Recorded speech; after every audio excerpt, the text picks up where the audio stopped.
For that property, yeah, that's 750,000 British pounds. So really, I'd think of it as 1.1 million USD. And another thing to consider is that it needs significant repair. I don't know how many acres it's on. You can tell from the background that it's quite far out in the Scottish country.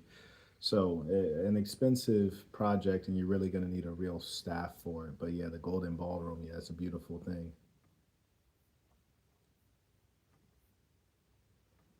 Peace to the saints. I want to talk to you all today about the recent boxing event with Anthony Joshua and Jake Paul.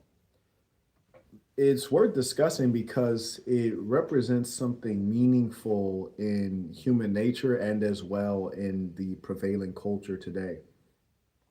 Number one, we all have to acknowledge as men, which is to say as leaders, and also as businessmen, which is to say earners, that and by the way, thank you to the individual who runs this channel for allowing me to appear, do a guest appearance here. But anyways, we have to acknowledge that this was a good business move. Is it bad for boxing? Absolutely. But at the end of the day, all of the boxing purists, they weren't the ones that were cut into the purse. And so, of course, they're going to be critical of this. I appreciate the sport of boxing and pugilism, and so definitely this is a degradation. However, what we have to understand, and this is something I discuss in the Book of Dark Truths, which is, of course, not a book,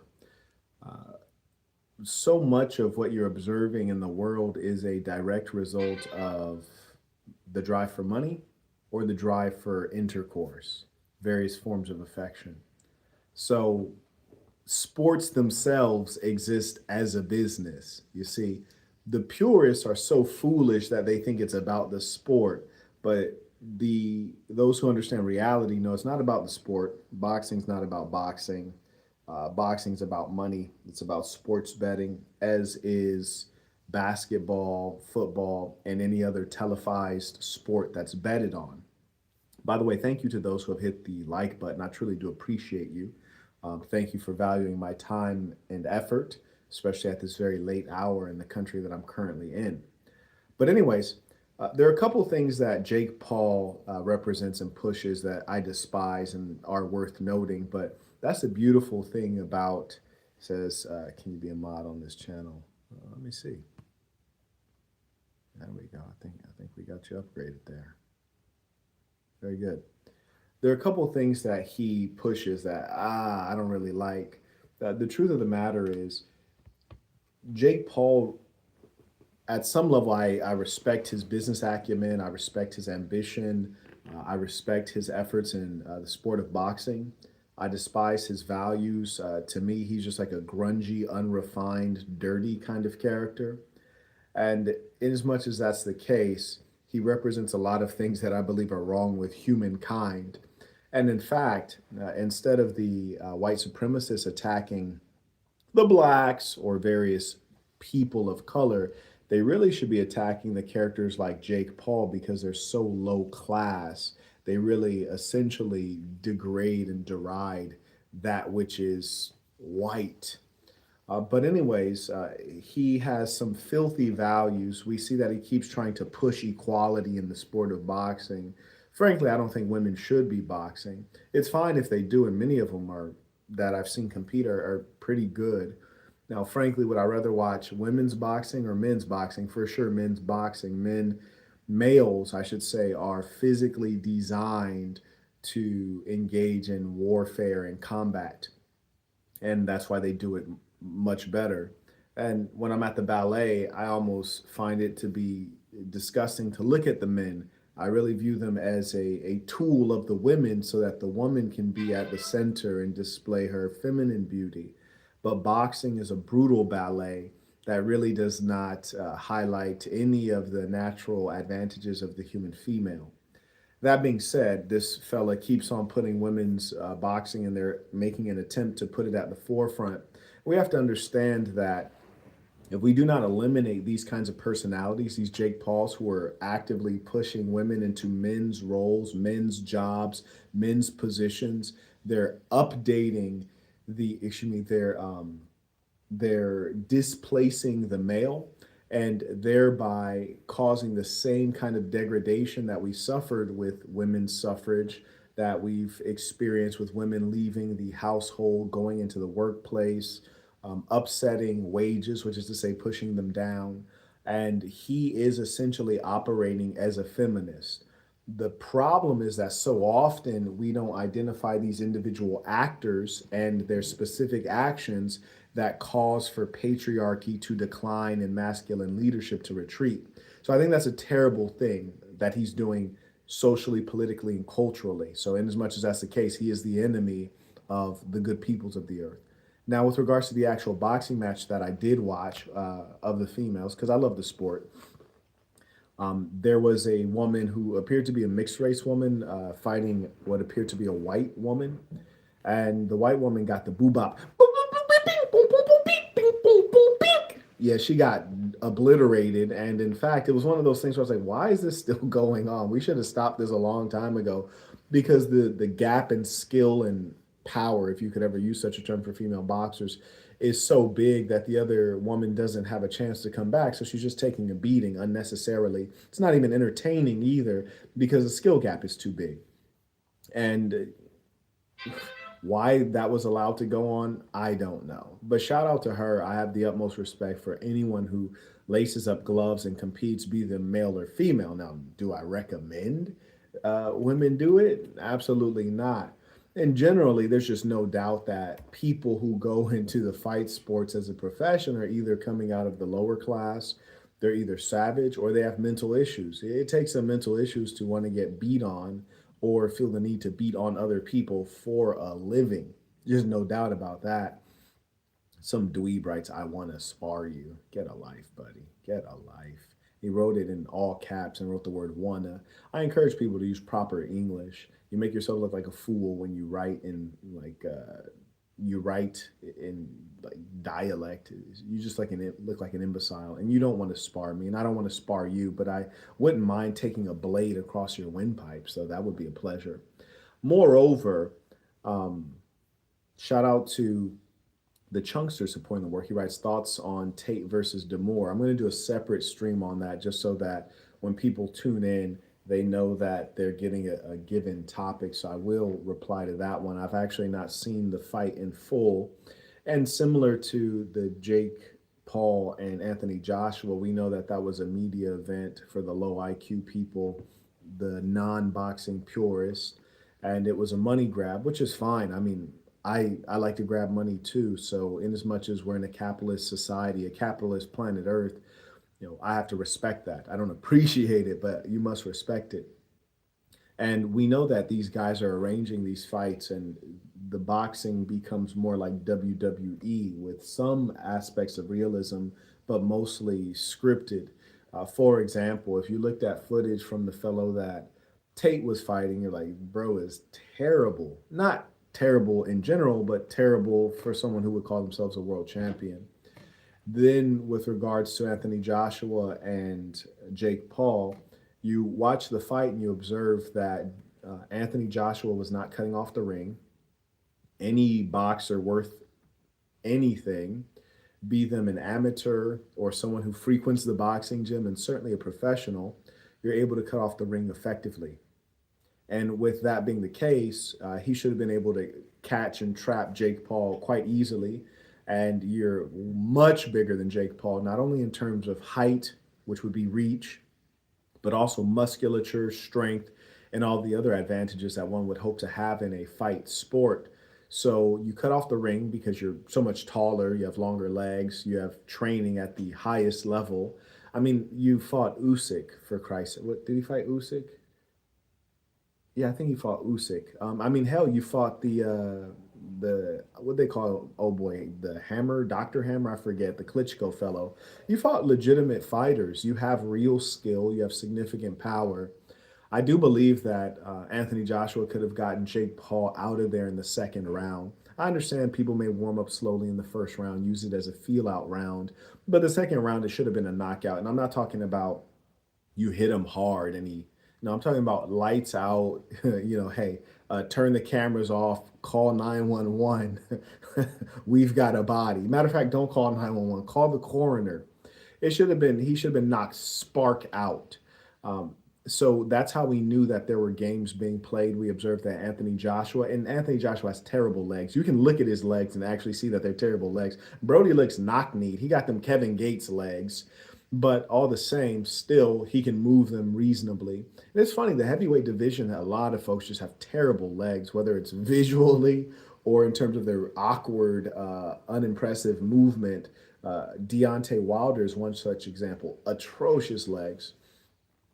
The Tyson Fury, he actually moves fairly well in the heavyweight division. No one's moved like Muhammad Ali in this division, but of course we have the men are much bigger than they were during the Muhammad Ali era. But anyways, Anthony Joshua does have the speed and footwork to cut off someone like Jake Paul, who's not terribly fast nor terribly crafty, has a very limited toolkit, has no talent, has a decent, respectable amount of skill and wherewithal. He's mostly a showman and a businessman, and that we can't take away from him. But there's just no doubt that that was fraudulent, and I'm very happy that I made the conscious decision to not contribute a single penny to that madness. I used someone else's Netflix login. Whereas usually I'll make sure if I respect the people, I'll go ahead and pay for it because it's worth paying for. But this was not worth paying for unless you're some internet nerd who follows Jake Paul on the social media level, which, funny thing, I didn't even come to know him until he got into the sport of boxing. So he's been very shrewd and effective in his ability to market and become a personality. For me, it's a personality that I'm mostly disgusted with, but he's done a great job. And I always acknowledge merit where it exists, something that is apparently quite uncommon because humankind is just so woefully dishonest. But anyways, with regards to the girl fight, they should have stopped it earlier. Too big of a skill gap. It wasn't interesting. I think it was scheduled for 12 rounds, which is ridiculous because I want to say that the Jake Paul fight was 8 rounds, right? Can someone correct me on that? It was 8 rounds. It was not a proper prize fight at the high level, for a main event. They did move it up to 3-minute rounds, which is what the guys do. And I thought that was appropriate. If they're going to pretend to be boxers, they ought to actually, use the same time limits as the men. It only makes sense. There's no logical reason that they don't. But I thought the girl fight was pretty boring, and I didn't catch any of the other fights. The main event as well was very boring. It was very clear that Jake Paul's game plan was to dance around, which is fine, except that he ran out of gas. And frankly, I think he's young enough and small enough that he shouldn't have run out of gas because when you're fighting someone as gargantuan as Anthony Joshua, you do need to be in the best of shape because you're not going to have more power. The only thing you can have is a better gas tank. And he frankly did not have a better gas tank. So I thought that was pretty silly. Furthermore, he didn't have any real quality counterpunching. His punch output in general was low. He did land maybe 3 decent counter punches, but that's about it. Shout out to, okay, actually, just one person supported via the super chat feature. Thank you to that one person. I appreciate you. May I also acknowledge via PayPal. Shout out to Mr. Chapman. He writes, Tate just got his ace beat too. Them boys need some ism. I'm going to do a separate stream responding to the Tate situation. I'm going to look a little bit more into the footage, but as I said before, I respect anyone who laces up gloves. And people like Andrew Tate are taking significant risk, not only risk to their physical health, but also reputational risk, and more importantly, destroying the myth. A lot of internet folks are dependent on mythology that causes their fanaticism, the false idea that their guy that they follow is immortal or unstoppable. And when dealing with that kind of mythology, the great effort of most people is to hide behind the image, the falsehood. And in as much as Tate actually took a real fade, I respect it. Now, I don't think it was a competitive fade because the guy he took the fade with was pretty terrible in the context of, professional boxing. If Tate took an L, I mean, boxing's not an easy sport. It has been ranked above all sports in terms of difficulty and time to master. So I get that, and I'm gonna take a good look at it, but definitely no disrespect to Tate. People win fights, lose fights. I trust that ultimately everyone who's involved in these fights they win because they're taking home a bag. You dig for for not a ton of work. Preparing for a boxing match is a ton of work. Being in a boxing match is a ton of work, but I'm saying dollars to effort, not a ton of work, right? It's not like they were coal miners. Shout out to Constantine came in via Venmo supporting the work now, so acknowledge. Oh, okay. So Zachary, he writes, "Good evening, Quet. What were your what are you what were you most thankful for in 2025? Do forgive me. I give thanks every day at my meal. So there have been many things I've been thankful for, but I'd say out of 2025, I've been thankful that I've been able to put effective people into play. So I've been able to move people into the right places and positions in my life, and it's yielded great outcomes. And I've also been able to start new chapters of my life. For those of you who come to my events, you have some sense of what I mean by that. And I've also been able to stick doggedly to my values and principles and really live them out. And I've been thankful that, it's been a year of honesty and delivering on who I represent myself to be. So 2025 has been a really good year. And if 2026 is better, then this will make for a truly epic life. I thank you for that question. I hope yours was as good, in fact, better. Shout out to Zachary, came back via PayPal. He writes, I've recently been doing research on Venezuela's political history to get a better understanding on the U.S. interest. Well, the U.S. interest is financial, colonial, imperialist. He writes, in the involvement in the country. What are your thoughts on Hugo Chavez? I think that he was just a less interesting, less effective version of Fidel, less interesting in terms of how he came to power, less effective in as much as Venezuela versus Cuba has way more of everything that you want, but also contextually they were disadvantaged, right? Cuba really came into the spotlight during the Cold War, and they were able to leverage the Soviet Union, whereas Venezuela has been largely isolated. The Latin American nation states highly infiltrated, still under essentially the Monroe Doctrine, and as a result, you've not seen a meaningful block there. So, for example, we have NATO. Now, ask yourself, well, why haven't the Latin Americans created some kind of military agreement? Is that because they're so peaceful? Well, yes, they are peaceful, but they're next to a great Satan, as has been described by both the Ayatollah and as well by Che Guevara, the great devil. And they've not organized to be able to put up any kind of a fight against this great devil. And what we're essentially referring to is America's vicious, unethical capitalism. I say this as a capitalist. You see, the problem is that because capitalism has become so dishonest, so vicious, colonial, and imperialist, that we have folks thinking capitalism is problematic as opposed to the nature and behavior of the white ruling class in the West. Notice I say the white ruling class, which is different from everyday white folks who are also suffering under a capitalist system that allows for cronyism and cheating. Anyways, I say all that to say that Hugo Chavez is, a legend at some level, but I believe that he probably could have done a better job. But if he did any better of a job, maybe the CIA would have taken him out sooner, right? So you might say sooner. Didn't he die of like cancer or something like that? I mean, who knows, right? Who knows? Bob Marley died of cancer too. It's always interesting who dies of cancer. It's just very curious stuff.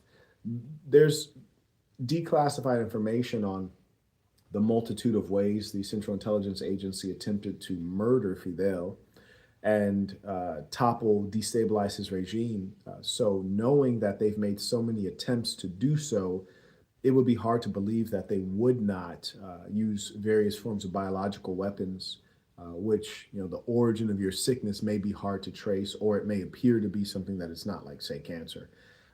And this is why you have situations like that Wuhan lab, where America was collaborating with China, which is supposedly the enemy.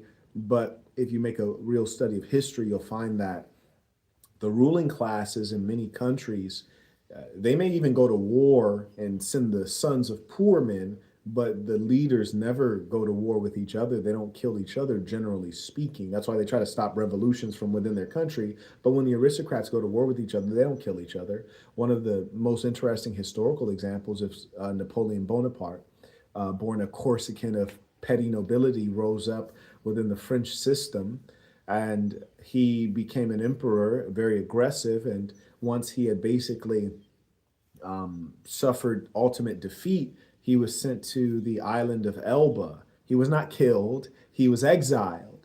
And that's the point, which is that the aristocrats view each other as peers. And so they create a system, as it were, an informal system of not killing each other. It's more so like we're playing chess. I got you in check. I got you in checkmate. So you lose, bow out. We're going to exile you, what have you, but we're not going to cut off your head, because if we make a habit of cutting off the heads of kings, me being a king, I have to worry about death instead of defeat. I'd rather just have to manage defeat. And so the aristocratic class respect one another, yet have no respect for their own citizens because they don't identify down the hierarchy. That's why they're okay sending your sons and daughters to die in needless wars. And that's why a lot of the racists that you observe in America, particularly the white racists, they think that Donald Trump cares about them. And they've not even made any analysis of his behavior, not only in business and politics, but even in his marriage. What are the chances that you're in a country of 60% white, a large country of 360 million, the most advanced country, and you can't find an English speaking white woman to be with, good Christian white woman? You believe in the blood. You have to keep constantly getting Eastern European women who are outside of your racial category, as measured by any of the meaningful thinkers on the race issue within America or the United Kingdom or even Germany. So it lets you know that race and racial identity, even identity as an Anglo-Saxon or an English speaker, it's not a real identity for him. So it's just silly that you have, hillbillies essentially, lower class whites thinking that he cares about them when he does not. He cares about his own family and his own wealth. And there is no ethnic or racial or even national consciousness to a Donald Trump. And that's precisely why he would rather let a uh, white South African refugees come in, but deport people who have lived in this country their whole life. Just think about that. Who's more suitable for the country? Theoretically, someone who has been in, I'm against illegal immigration, just side note, but just using logic here. Who's more American or suitable to be in America? Someone who's been here for 20 years, paid into the tax system, learned American culture on the ground, or some random white Afrikaner who came from how many miles away, has never stepped foot on the land. So it just lets you know that he's at some level being manipulated, at another level being disingenuous. And that is what we're dealing in until we do the hard work of being men and standing up and taking a sword to these kinds of characters. Anyways, shout out to the Saint came in via super chat supporting from London. Looks like he's maybe of Nigerian blood, supporting from London. Appreciate you. Respect. Bull. Shout out to the first bowler alert. Shout out to my good brother Charles. Had the pleasure of meeting him at our very first conference. I mean, very first conference ever. It was back in 2020, during that time that there was a pestilence in the land, man made, American made, made in China. And I hosted a conference, and I actually had to split it in two. So you really got twice your money because you got two conferences for one. But yes, it was a pleasure to meet him. And, it's such a strong feeling of family because so many of you guys have been with me for half a decade now. And, I've had the pleasure of welcoming you guys into my homes. And, we break bread. In some cases, our children or our ladies know each other. I know some of your parents. So it's a beautiful thing. So shout out to Charles. So good to see you. Shout out to Seven. He writes, in your ideal society, would you allow for citizens to gamble or play the lottery? No, sir. He writes, capitalism is great, but can you say you care about your citizens if you're allowing them to destroy themselves? Correct. Agree. Shout out to Sean, came in with a bowler alert. He writes, greetings, Marquette. I hope you're doing well and are having a joyful time on your trip. Respect is always peace of saints. I'm having a good time.